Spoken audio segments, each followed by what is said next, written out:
Hi everybody welcome back to Bagdev tutor पूर्व class आम आर दी हाई स्कूल एक नंबर ठार आरंभ कर 34 नंबर पर्यंत मल्टीपल चॉइस क्वेश्चन आंसर को डिस्कसन करते। आज आम ए क्लास रे 35 नंबर ठार आलोचना करवा। जो पिला माने से क्लास टी देखी ना जदि से क्लास टी देखा चाहते तेज से क्लास लिंक तुमको डिस्क्रिप्शन बॉक्स में मिल जाव। देख where did he see the beautiful handwriting of lawyers and young men। ताले महात्मा गांधी केउंठारे वकील एवं युवक मानकर सुंदर हैंडराइटिंग को देखिले अक्षर को देखिले कौटी ना साउथ आफ्रिका गले बुझल साउथ आफ्रिका देखले। देख आउ गोटे जिन मुझे कहीदे कन्फ्यूज हम ना दुईट जिन अच्छी। देख he return his false notion about handwriting till he went to dash.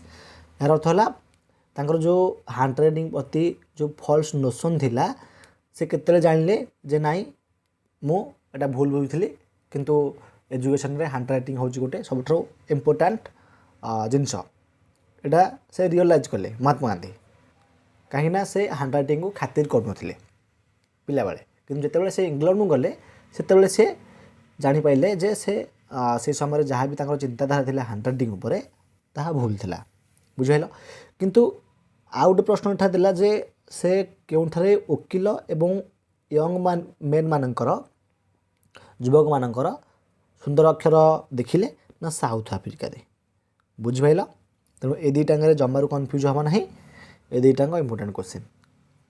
Next देखिबा 36 number I was asked of my self and repented of my neglect what does the underline expression mean. ताले एठा neglect रो अर्थ कौन देख एठारे neglect रो अर्थ होला neglect of handwriting कहीं से handwriting neglect करते बुझिपाइल। देख आउ थे से देखिए आई वाज आस्क्ड मु लज्जित हेली ऑफ माई सेल्फ अर्थात मत निजक लाज लगे एंड रिपेंटेड एवं अनुताप कली मो नेग्लेक्ट को जेहेतु मो अवहेला को मुझे टाइम अनुताप कली। एथरे नेग्लेक्ट रो अर्थ कौन देछि माने ए अंडरलाइनटा क्या एक्सप्रेस करुच्ची ना जो हैंडराइटिंग को एक्सप्रेस करुच्ची नेग्लेक्ट ऑफ हैंडराइटिंग। ओके एथर आम देखा 37 number bad handwriting should be regarded as a sign of dash. जदि असुंदर अक्षर होची ताले ताहा काहाकू सूचाउची बा काहाकू रिगार्ड करुच्ची ना इनपरफेक्ट एजुकेशन। जदि अवश्य जड़े पिला भल पाठ पढ़ी था कि जदि खराब अक्षर थी जदि जन लोक पाठ पढ़ा विषय जान से कह ना ये भल पाठ पढ़ुनी बोधे अक्षर देखिए कहीथव कि एक्चुअली पिलाटा भल पाठ पढ़ुची बुझा ना। तेणु ये जिनस मन रख सुंदर अक्षर इम्पोर्टाट अटे। तेणु bad handwriting should be regarded as a sign of dash ना इनपरफेक्ट एजुकेशन। तेणु सदा सुंदर अक्षर करने चेष्टा कर।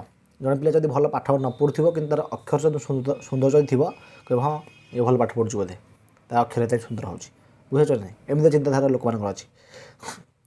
तेणु एजुकेशन सबुठ मेन जिनस है जे अक्षर सदा निजर अक्षर को सुंदर करने चेष्टा कर बुझिपाइल। तेणु एटा देछि bad handwriting should be regarded as a sign of dash ना इनपरफेक्ट एजुकेशन।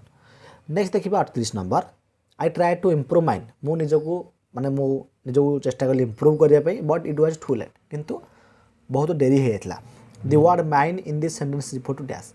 ताले mind I tried to improve mind मु निजे मत इम्प्रूव करने चेष्टा कली एठारे माइंडटा क्या सूचाऊँ ना हैंडराइटिंग सूचाऊँ कहीं महात्मा गांधी जितेबाला से रियलाइज कले रिपेंट कले जे तांकर भूल बुझाणा थिला छोट बेले। तेणु से अक्षर सुंदर अक्षर करके लिखापी चेष्टा कले कि बहुत डेरी होता बुझल। Children should first be taught the art of dash before learning to write. ताले पिला को कौन शिखेवा दरकार लिखेवा पूर्वर ना तांको ड्राइंग करिया शिखेवा कहीं ड्राइंग जदि कर ऑटोमेटिक अक्षर मध्य बहुत सुंदर हम। तेणु महात्मा गांधी ड्राइंग करने एठारे कहते उपदेश देते। Let the child learn his letters by dash of different objects of nature कौन हम ना observation. Let the child learn his letters by observation of different objects of nature. जब से ऑब्जर्वेशन करके लिखब विभिन्न प्रकार प्रकृति जो ऑब्जेक्ट गुड़ा रही जिनस रही निश्चित भाव में तार अक्षर सुंदर हम बुझल।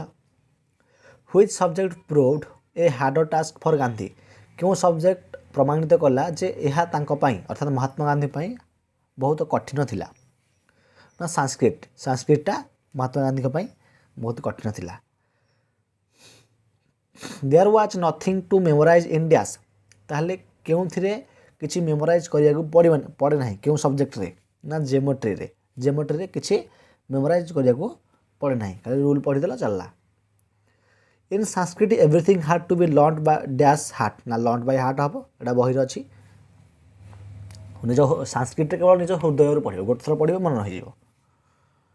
नेक्स्ट देखा this subject comments from the 4th standard हुई सब्जेक्ट डज इट मीन ताले this subject comments from the 4th standard ताले एठारे जो दिस सब्जेक्ट कहे सब्जेक्टा सेटा को सब्जेक्ट को एठारे इंडिकेट करा जायछि ना संस्कृत को इंडिकेट करा जायछि बुझिल कहीं महात्मा गांधी संस्कृत भल लगुला स्टार्टिंग रू। When Gandhi entered the 6th standard he become dash जितेबाला गांधीजी 6th श्रेणी पढ़िले से कौन हेले ना से डिसहार्टेंड हो गले बुझेला डिसहार्टेंड हो गले। ए person who imposes a horse workload on someone is called a dash जड़े लोक जी कि इम्पोजेस करे a horse workload on someone ताकू कौन कहुए ना तांको हार्ड टास्क मास्टर कहुए मन रख कहुए हार्ड टास्क मास्टर। एथ देख जल्दी जल्दी देखीदे a person who makes others obey his orders is called जड़े पर्सन जी कि निजर से जहाँ भी कहती मानिया को कौन कहुए ना ए डिसिप्लिनरियन कहती। There was a sort of dash going on between the Sanskrit and Persian teacher ताहले संस्कृत और पर्शियन टीचर मध्य कौन थिला ना गोटे रिवाइल थिला बुझल जदि तुम रीडिंग करूथिबो पूरा आराम रे कहि परिबो शॉर्ट क्वेश्चन गुड़ाक बुझल ता भितर गोटे रिवाइल थिला। The Persian teacher was not strict substitute a single word for the underline ताहले नॉट स्ट्रिक्ट पई आमे गोटे सिंगल वर्ड यूज करिवा कौन हम ना लेनिन हम लेनिन अर्थ नॉट स्ट्रिक्ट जे स्ट्रिक्ट नुहति लेनिन कहुए बुझल। Who was a hard task master किए जड़े कठिन टास्क मास्टर थिले अधिक टास्क किए दौले ना संस्कृत टीचर बहुत टास्क दौले। How did the Sanskrit teacher react when he knew that Gandhi sat in the Persian class ताहले जेतेबेले संस्कृत टीचर जाइले जे महात्मा गांधी जाइकी पर्शियन क्लास रे बसिछंती ताहले से समय संस्कृत टीचर कौन रिएक्ट थिला ना से ग्रीव रहते बुझल। Won't you learn the language of your own religion what religion does it mean here ताहले तुम्हें कौन तुम निज धर्मर भाषा को तुम्हें शिखा चाहून एठार रिलीजन अर्थ को रिलीजन को बुझाऊँ ना वैष्णव मन रख को रिलीजन को बुझाऊँ वैष्णव रिलीजन को बुझाऊँ। आज यू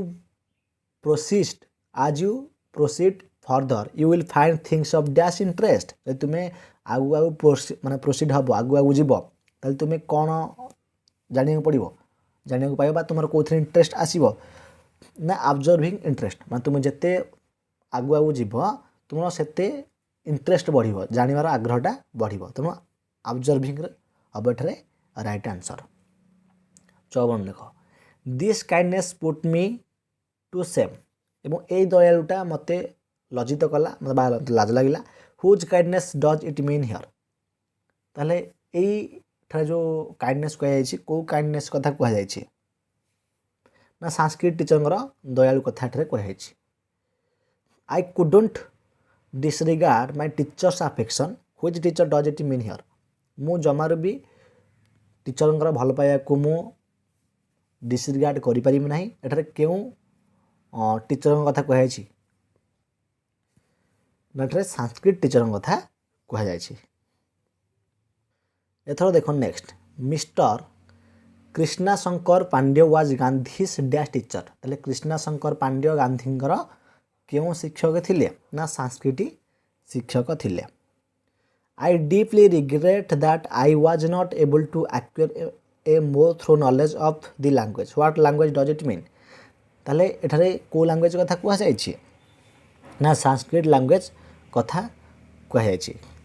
ଏହାର ଥିଲା ଯେ ଆଇ ଡିପ୍ଲି ରିଗ୍ରେଟ୍ ଦ୍ୟାଟ୍, ମୁଁ ରିଗ୍ରେଟ୍ କଲି ଯେ ମୁଁ ଆଉ ସମର୍ଥ ନୁହେଁ ଅଧିକରୁ ଅଧିକ ଏଇ ଭାଷା ଉପରେ ଅଧିକ ନଲେଜ୍ ଗେନ୍ କରିବା ପାଇଁ। ତାହେଲେ ଏଠାରେ କେଉଁ ଲାଙ୍ଗୁଏଜ୍ କଥା କୁହାଯାଇଛି ନା ସାଂସ୍କ୍ରିଟ୍ ଲାଙ୍ଗୁଏଜ୍ କଥା କୁହାଯାଇଛି।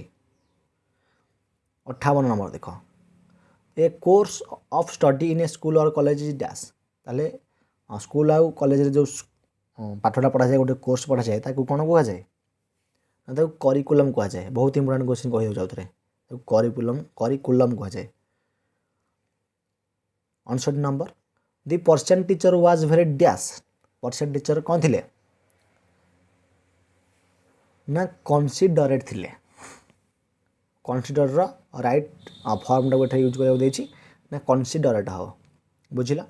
ଦି Persian teacher was very considerate. Charities are exempted dash paying tax ना from paying tax हो। एरा पूरा आराम आसो कहीं ना प्रिपोजिशन पढ़ले तुम ऑटोमेटिक जानीदेव, तुम ग्रामर रे प्रिपोजिशन अच्छी पूरा सहज जिनस गुड़ाक। आई वाज मुझे ऑलरेडी प्रिपोजिशन पढ़े जो देखी ना से ग्रामर क्लास जाकि देखिपारे चैनल भितर से डिटेल भाव बुझे देती। I was known the Ross dash having neglected exercise. Dash having neglected exercise. कौन हबो ना for. I was known the Ross for having neglected exercise. Gandhi was convicted dash lying. ना Gandhi was convicted of lying. Of how use. The soul is not mortal. Substitute a word for the underlined word. A mortal पाई आमे गोटे ward use करवा कौन हम देख मोर्टाल नट मोर्टाल माने कौन मरणशील नुहंती। ताहले देख मोर्टाल माने मरणशील, नट मोर्टाल माने मरणशील नुहंती। ताहले ताकू आमे आ कोन कहि परिबा मोर्टाल रो अपोजिट वर्ड कहि परिबो इमोर्टाल। तेणु ऑप्शन बी एठारे करेक्ट आंसर हे जिवो, बुझिला समस्ते।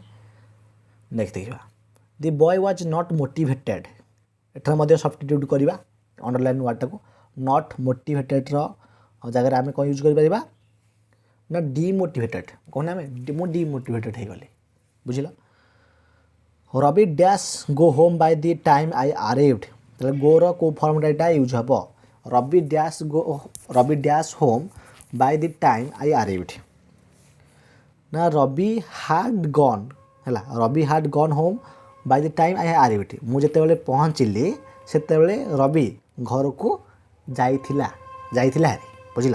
मुझे पहुँचली से रवि घर माने घर को जाइथिला हेरी। तेणु यहाँ पास्ट अच्छे आई अराइव्ड, ये पास्ट जो पास्ट यूज है। यह विषय में डिटेल भाव में ग्रामर पढ़े। He suddenly realise that he dash his laptop on the train. Leave रो को फॉर्म यूज करवा से सडन रियलाइज कला अतीत कथा कहुला past tense that he dash leave his laptop on the train. से ट्रेन को से रियलाइज कला हठात से माने मन पकेला जे से तार लैपटॉप को ट्रेन छाड़ी पड़े आसला। ताहले कौन हम ना हार्ड लेफ्ट हम, बुझेल। ये जो रूलटा बहुत इंपोर्टेंट रूल ये क्वेश्चनटा एवं ऊपर क्वेश्चनटा 65 और 66 ये दुईटाक जो देखला आम एठार देख एटा हार्ड गन है, एटा हार्ड लेफ्ट है। तेणु यहाँ इंपोर्टाट यहाँ हूँ इंपोर्टाट रूल ग्रामर में कही तुमको जो मैंने से क्लास देखी ना जा देखिपारे। 67 नंबर देख, if I had seen you I dash you to my party. जदि मुझे तुमको देखी तुमको देखी I dash you to my party कौन हम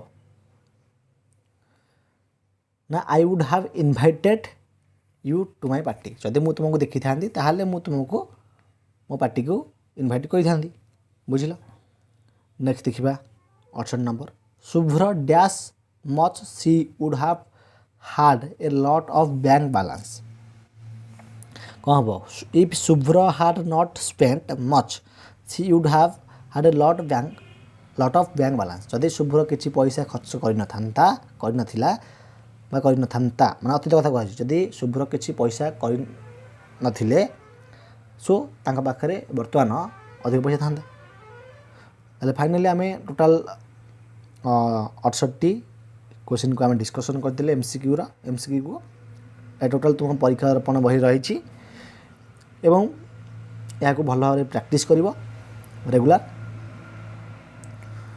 एवं जो ग्रामर जो इम्पोर्टाट कहली जो ग्रामर पार्ट गुड़ाक मु पूरा अति डिटेल भाव रे अति सहजरे सरल भाव रे ताकू मु बुझाई ग्रामर क्लास रे जो मैंने देखी ना से मैंने English grammar 10th class playlist जाकि देखिपारे ओके कि तुम्हें निजे तुम बही पढ़ी आगे शिखिपार तेणु आउ गोटे जिन कहूँ इंग्लिश भितर तुम्हें अधिक इम्पोर्टान्स दियो ग्रामर को एवं रीडिंग को बुझल दुईटा जब इम्पोर्टाट दब ताले तुम्हें आराम रे बहुत माने 90+ मार्क आराम स्कोर कर पार बुझल। सहित क्लास टी एंड करुँची आम पुणी देखा नेक्स्ट क्लास रे धन्यवाद।